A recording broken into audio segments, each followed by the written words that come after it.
Well, we want to talk today about a topic that's on people's minds, obviously. I mean, it's all over social media and it's certainly all over the news. School shootings, mass shootings.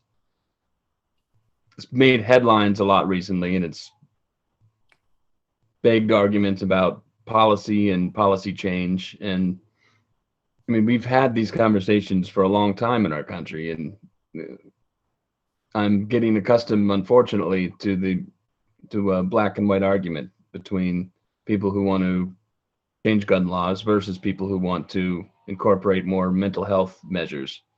Um, I can't say I don't think about it and don't have an opinion, but the opinion that I want to offer or talk with you about, because we may have slightly different takes in some ways, is not so much about whether there should be more gun laws or whether we should funnel money into mental health. It is the mental health aspect that I'm interested in. And for one, I would like to talk about what that means. You know, if someone were to say, come on, man, it's mental health. Let's forget guns for a second. What is that argument? What are they saying? You really helpfully brought up statistics that I knew the trends, but didn't know the numbers. So you have some bullet points of statistics about shootings in general, people who die, the demographics, where they happen. Anyway, what it makes me think about is we have bigger fish to fry than we might imagine at more depth than we give credit for. And B, if mental health is in question, which it is, mental health, trends of mental health are not positive. But what does it mean to improve it? And I feel like we've come back to this conversation time and time again, but why not have it again in this context? And the third dimension, I agree with everything you said. And the third dimension, of course, is mental health, not as a clinical concept, but as a community concept. I'll just throw out at the top that over the last week, JAMA published an article by a woman at Harvard Medical School, and she said, and she's one of about 5 books that have come out, including Insel, the former head of the NIMH, and they all say the same thing. You know, our approach to mental health, where you identify individuals with problems and then give them drugs, doesn't work. Right. And Insel, is it Thomas Insel, is less clear about what we should do instead. The article in JAMA said, well, we need community mental health. Of course, you might rephrase your question like, what does that mean and how do we do that? I always like to start out with epidemiological data, what the actual data look like.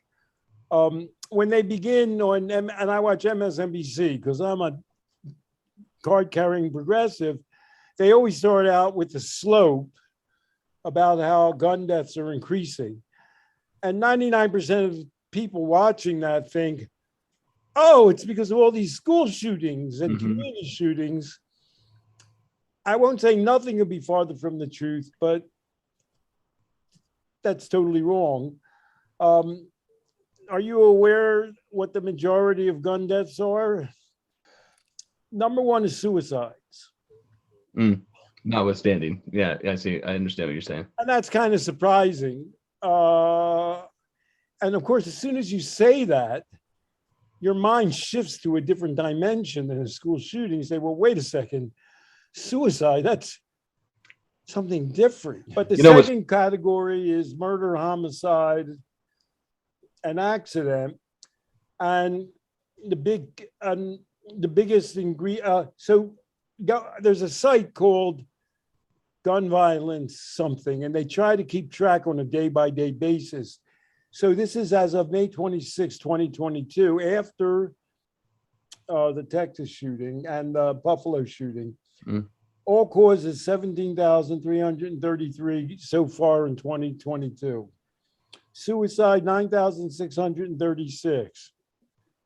10,000 people in the United States have committed suicide so far. Murder, homicide, accident, 7,697. 20% of those are by intimate partners. And for women, it's like fewer men. 40% of women who are killed by guns are what you said, intimate partners. So you're looking at that chart of gun violence and saying, oh my God, look at all the shootings there have been. There's the one in Buffalo. I think there were 14 people killed. There's the one in Texas, 21 were killed. They're horrible, horrible.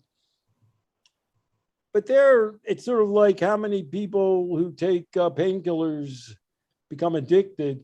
It's like less than 5%, maybe closer to 1% of everybody who's killed by a gun is killed in one of these famous incidents. Mm-hmm. They have something called mass shooting murder incidents. So far in 2022, there are 10. But when you and I and everybody else think mass shooting murder incidents, we think of Buffalo and Texas, but that's not the definition. The definition is 4 or more people are shot, not necessarily to death at one time. And as soon as you focus in on that, you start saying, well, that's not what I read about in the papers. That could be like a party. And a large majority of the famous shopping mall theater mass killings are by white people. A majority of the party for more people shot are inner city African American. So there have been 10 mass shooting murder incidents so far this year, according to the gun violence website. If they all kill 21 people, that would be 210 people out of 17,333. But they don't all kill 21. That's the biggest one so far, I think. And in fact, of course, we're all overwhelmed by these 2 mass shooting incidents because they happen within a couple of weeks. Mm-hmm. So on one of the shows, they had 2 people on, an older couple. And they had been I don't know, they were connected maybe with the Aurora, Colorado one. And they've been in the business of going to places where there were mass public shootings and talking to the survivors because they know about it. And they had a little disagreement. The woman was the most verbal. And the man said, well, we've been to 24. And the woman said 20. So even the people who go to them don't know how many there are. The woman was a little more definitive. So that would be an average of 2 a year since Aurora, which happened in 2012. And we just had 2 in the last couple of weeks. So we're saying, oh my God, you're crazy. They happen every week. Well, if you go through all the famous, we know about all the famous ones. Mm-hmm. If you go through with them, you're going to have a hard time coming up with the 20. They're rare. Let me just switch to Buffalo and Texas. Most of the times, the mass killings are of white people by white people. Mm-hmm. Mm-hmm. The big ones. The guy like in Nevada, I don't know if that's a bit 50, it's unbelievable. These are mass shootings in public places where the victims are minorities. In Buffalo, they were African American, middle-aged and older people. In Texas, it was a Hispanic or Latinx community, and the shooter was Latinx. In Buffalo, obviously, it was some white nut. They happen. So they're minority communities. And in general, the big public killings are not minorities, but these 2 were. I don't know what that indicates. It doesn't make anybody happy. And the second of them, and they're both unbelievably touching. I mean, if they go out and kill a bunch of regular people, you go, oh my God, that's unbelievable. But here they killed a bunch of older African Americans who were going shopping, for Christ's sake. And then, of course, when you kill 19 10-year-olds, you're going to break everybody's heart. So they're both very affecting, but they're not typical. And the big difference between the two of them, which nobody I've watched, and I watch a lot of this, has mentioned, the Buffalo one was a guy from out of town. Some nut decided he wants to kill African Americans, and so he goes to Buffalo, to an African American community. The guy in Texas killed 21 people a mile from his house. He's Latinx himself. So I think all the victims and the perpetrator are Latinx. And people don't usually go out and do these they kill people at parties, but they kill a couple of people. They don't usually go out and do a mass shooting a couple of miles from their house of people like them. The number of children killed so far this year by guns is 141 out of 17,333. And as far as I'm aware, these are the only two big public shootings. This is the only school shooting this year. So those kids who get killed get shot in their neighborhoods. Teens killed are 512. Let me just digress and tell one story. I live in New York City, and I voted for an African American to become mayor. And I voted for him because of one thing he said. And the one thing he said is, how come a teenager who dies in the Bronx, that black life doesn't matter? All they're concerned about is like if they shoot some guy who's in some cop interaction. And I voted against, you've been to Park Slope.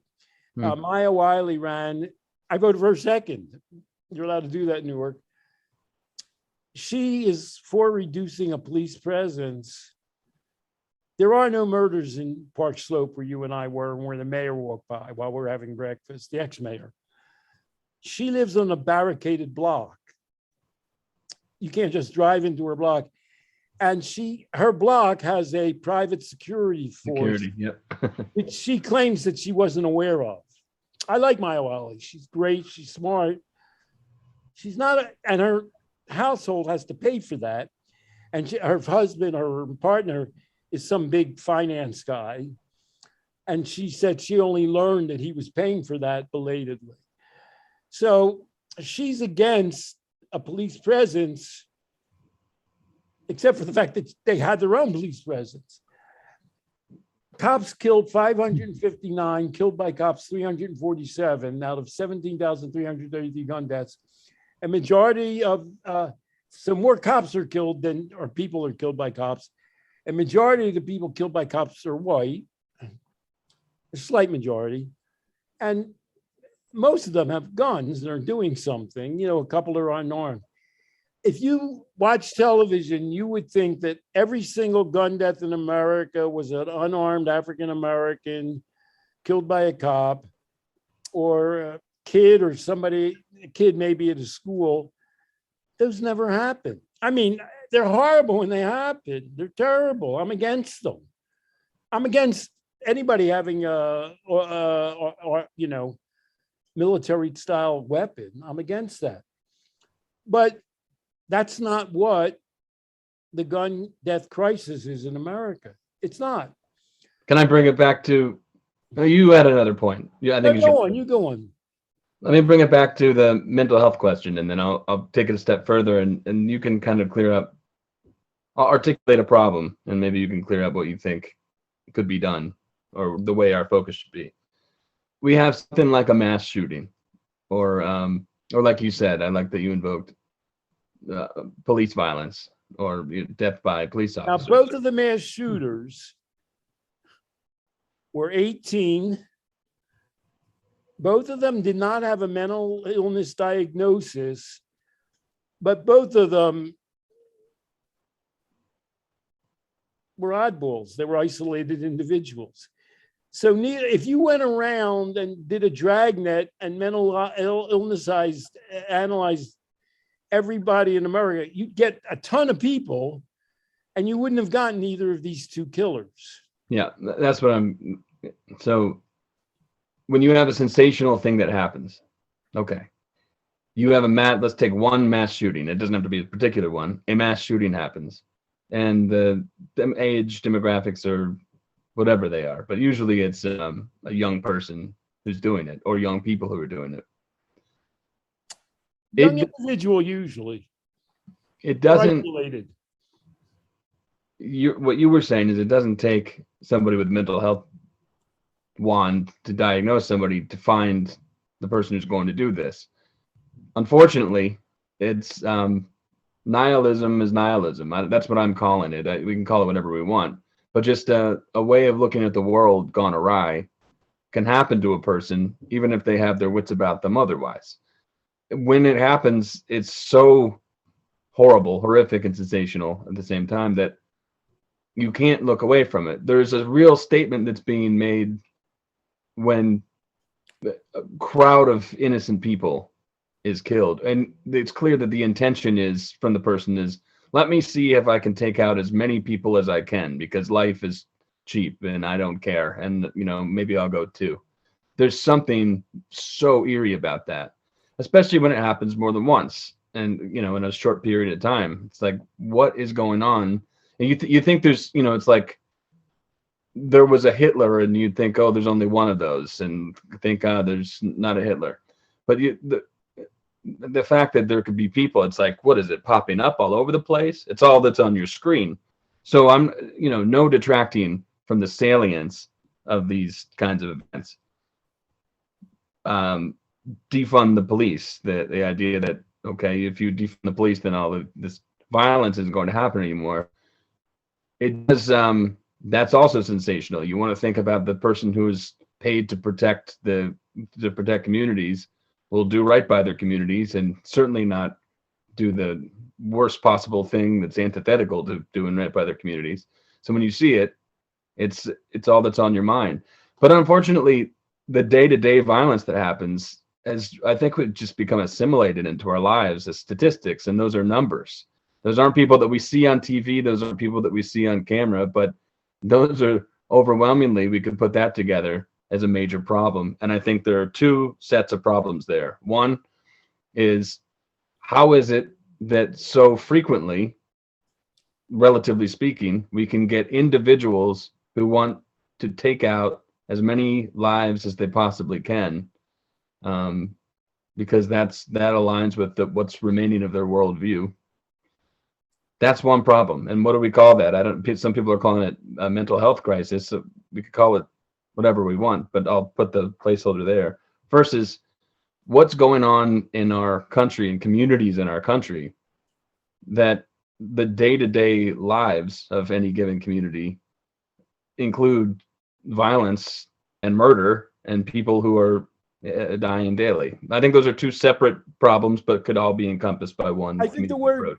I'm glad you threw the word community in there.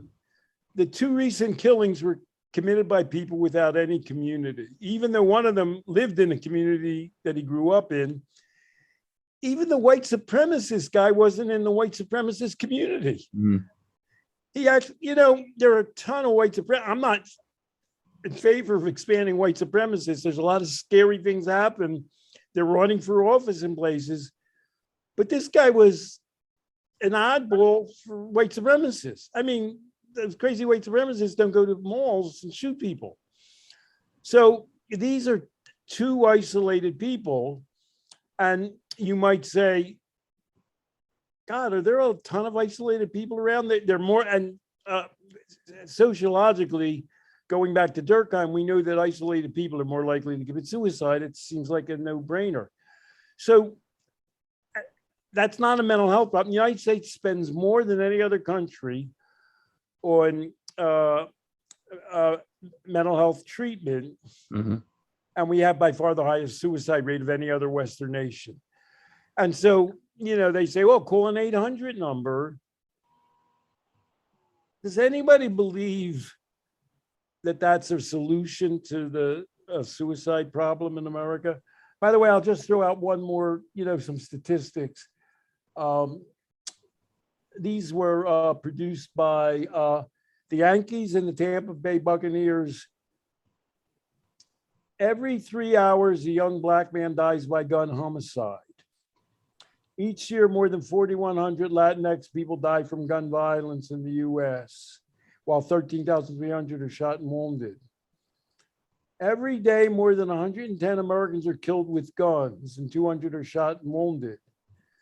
An average of 20 veterans die by suicide daily. You could sit and ponder each of those things. And what we're most lacking is a sense of community. The best way that we have a life process program, and our goal is, if there was one word that we would put in, it's connectedness. Mm-hmm. And a sense of community and a sense of engagement. When a person is totally adrift, most of them aren't going to kill people. And so one problem with lining up all the people like that is it's 1 in 10,000 of them that's going to, for whatever reason, kill a bunch of people. The question then becomes, well, why do we have so many people who are adrift, and why do we have so little sense of community? So I want to leap to the United States, I would say, is a country devoid of a sense of community, more than just about any other place. And people talk about the, Republican Democratic split. I have a radical statement I often make. I don't think anybody cares about Black lives or minority lives. I think that people adapt a stance where they pretend to care about something. Republicans claim they care about freedom. Progressives claim to care about minorities, but they don't really. And they're not prepared to accept and deal with the real issues. They want to deal with, well, there's too many guns in the street, which is a Republican issue, but that doesn't deal with the loss of community. And the reason they don't want to deal with the loss of community is, what would they have to give up to create a sense of community? They have to give up their own privileges. So I don't believe that anybody is pursuing a sense of community. I don't believe they don't even identify that as the problem. So I just want to flip. The Texas killings blew everybody away because of the 10-year-olds. They make people cry when they look at them. But they blew away people because of the level of deception and incompetence displayed by the authorities. When they call a press conference, they do two things. What's the first thing they always do? They compliment local law enforcement, because local law enforcement's good at that. So unbelievably, in this case, they made up a local police guy who confronted and shot at the killer. Then that was the first day. The second day, the state law enforcement guy, safety guy, said, well, he confronted the guy, but he didn't shoot at him. And then you're sitting there wondering, did he wave at him? And then the third day, the local sheriff said, well, nobody confronted him. We had no police on guard at our school. And by the way, remember that this was open house day. They were having the kids graduate. So any reasonable community would say, well, we have to be a little more guarded because people are just going to be walking in off the street. Mm-hmm. The shooter shot his grandmother, and she didn't kill her. She called 911. He stole a car, jumped out of it, started shooting at people. A mile from the police station. And then it took 12 minutes and he walked in an open door and started killing kids. And everybody's going, well, if the grandmother called and if he started shooting at people for 12 minutes and the police station's a mile away, where were the police? Then the police came and he shot at them, and they originally said he hit some of them. He didn't. And they don't have body armor. They have police vests and they have long guns, and they left the building. and they didn't go into the building again for 56 minutes. And we now know that some of the kids bled out and died while that was happening. And they prevented the parents cared. They arrested some parents who wanted to go in. And now the latest news is federal authorities, SWAT squad showed up, and they wouldn't let, they didn't want to look bad. We still don't have a full accounting of the space. That's the problem. It's an exercise in image maintenance. Yep. And so the second thing I'm going back to, when they have a press conference, the first thing they do is say how great the police are and the local authorities. And the second thing they say is how great the community is and how they're going to pull together. And of course, you're sitting, well, somebody in the community just killed 19 kids. Mm-hmm. You know, I'm not sitting here thinking, you know, I live in a community in Brooklyn, in the greater metropolitan area of New York. I've lived here 45 years. So not that there aren't a ton of murders. As far as I'm aware, there has never been a mass public shooting, and there's like 20 million people. So, you know, I'm not sitting here thinking, oh gosh, I'd like to move to that community. And they're all about trying to protect their self-image. And this is where the progressives all said, oh, it's a brave policeman tried to prevent him from coming in. Oh, they made that up. The cops wouldn't let parents go in. And one woman, they arrested her. They released her. She climbed the fence and went in and got her 2 kids. By then, the guy had stopped shooting. I don't know what, we don't know really exactly what happened in that house. No. Yeah. And she went in and got her kids. And of course, people are going, wait a second. Some lady went in, and all these guys with long guns and armored vests didn't go in. Even the progressives who want to say this is all due to Republicans not doing gun control were shocked. They all were saying, what, you know, my role model is Willie Geist. He's going, what's going on? Why are they preventing parents from, why didn't they go in? And everybody knows since Columbine, the gig is the cops have to go in. Now, you and I might say, any human being might say, I don't want to go in. Well, you might not be ready for this job. You know what I mean? Mm-hmm. That's the job, and they didn't want to go in. They're sitting there saying how great the law enforcement is and how great the community is. And the bottom line, if you wanted to summarize it, is members of the community didn't care enough about other members of the community, including at least one little girl who bled out on the ground during that hour. She was alive and they took her to the hospital where she died, for the police to go in and try and at least, you know, whatever you have to do to the guy and then get the victims out. Everybody knows that people are, you know, some of them may not be dead. You have to get them out. So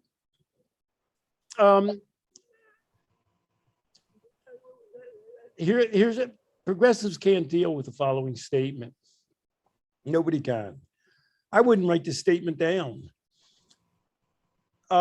Minority communities are more disabled than other communities in the United States. One of the signs of Detroit, Baltimore, Memphis, and St. Louis with the highest murder rates is they have the least sense of compassion amongst the community. So millions of people in those communities are good-hearted, well-meaning people, but there's a larger minority segment who will kill people and who will rob them. There's a less good sense of community, and the community in Texas objectively is a demonstration of that. So you were getting back to the, when it comes to thanking the great community for the wonderful response, you're thinking, let's think action steps here.